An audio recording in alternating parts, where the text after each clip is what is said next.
Friends, ಹೇಗಿದ್ದೀರಾ? ನಮ್ಮ ಭಾರತದಲ್ಲಿ ಎಷ್ಟೋ ವಿಶೇಷಗಳಿವೆ. ದುರಂತದಿಂದ ಮುಚ್ಚಿ ಹೋದ ನೆಲಗಳು, ಮಹಾಪುಣ್ಯ ಕ್ಷೇತ್ರಗಳು ಇವೆ. ಅದರಲ್ಲಿ ದಕ್ಷಿಣ ಭಾರತದ ತುತ್ತ ತುದಿಯಲ್ಲಿರುವ ರಾಮೇಶ್ವರಂ ಕೂಡ ಒಂದಾಗಿದೆ. ಇಲ್ಲಿ ಎರಡು ಮಹಾ ಸಮುದ್ರಗಳ ಮಧ್ಯೆ ಒಂದು ಗ್ರಾಮ ಇದೆ.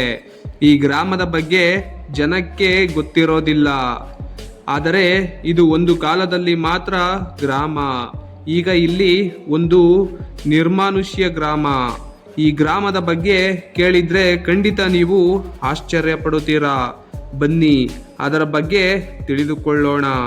ಹಾಗಾಗಿ ಈ ವಿಡಿಯೋವನ್ನ ಪೂರ್ತಿ ನೋಡಿ.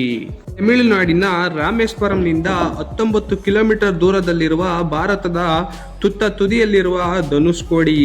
ಬ್ರಿಟಿಷರು ನಮ್ಮ ದೇಶವನ್ನು ಆಳುವ ಸಮಯದಲ್ಲಿ ಈ ಗ್ರಾಮ ಒಂದು ವಾಣಿಜ್ಯ ನಗರವಾಗಿತ್ತು. ಇಲ್ಲಿ ಎಲ್ಲ ರೀತಿಯ ಸೌಕರ್ಯಗಳು ಇತ್ತು. ಸಾವಿರಾರು ಜನಗಳಿಂದ ತುಂಬಿದ ಈ ಒಂದು ಚಿಕ್ಕ ನಗರವಾಗಿತ್ತು.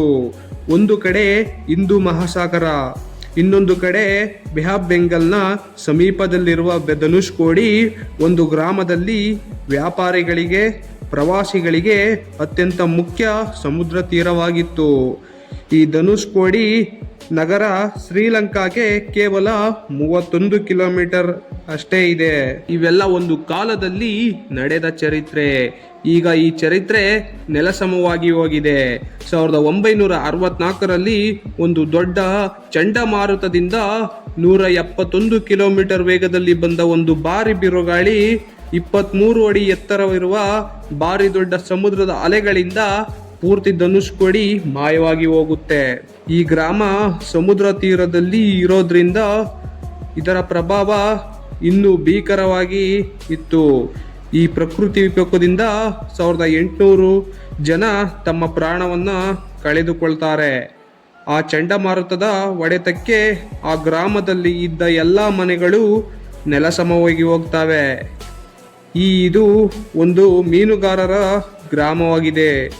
ಈಗ ಧನುಷ್ಕೋಡಿಗೆ ಹೋಗಬೇಕೆಂದ್ರೆ ಸಮುದ್ರ ತೀರದಲ್ಲಿ ಮರಳಿನ ಮೇಲೆ ನಡೆದುಕೊಂಡು ಹೋಗಬೇಕು, ಅಥವಾ ಜೀಪ್ನಲ್ಲಿ ಅವರೇ ಕರೆದುಕೊಂಡು ಹೋಗ್ತಾರೆ.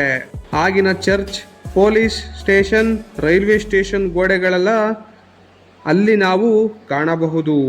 ಈಗ ಇಲ್ಲಿ ಕೇವಲ ಮೀನುಗಾರರು ಮಾತ್ರ ವಾಸಿಸುತ್ತಿದ್ದಾರೆ. ಅದು ಕೂಡ ತಾತ್ಕಾಲಿಕವಾಗಿ ಮಾತ್ರ. ಈ ವಿಡಿಯೋದಲ್ಲಿ ಇಷ್ಟೇ ಫ್ರೆಂಡ್ಸ್. ಮತ್ತೊಂದು ವಿಡಿಯೋದಲ್ಲಿ ಸಿಗೋಣ. ನಮಸ್ಕಾರ.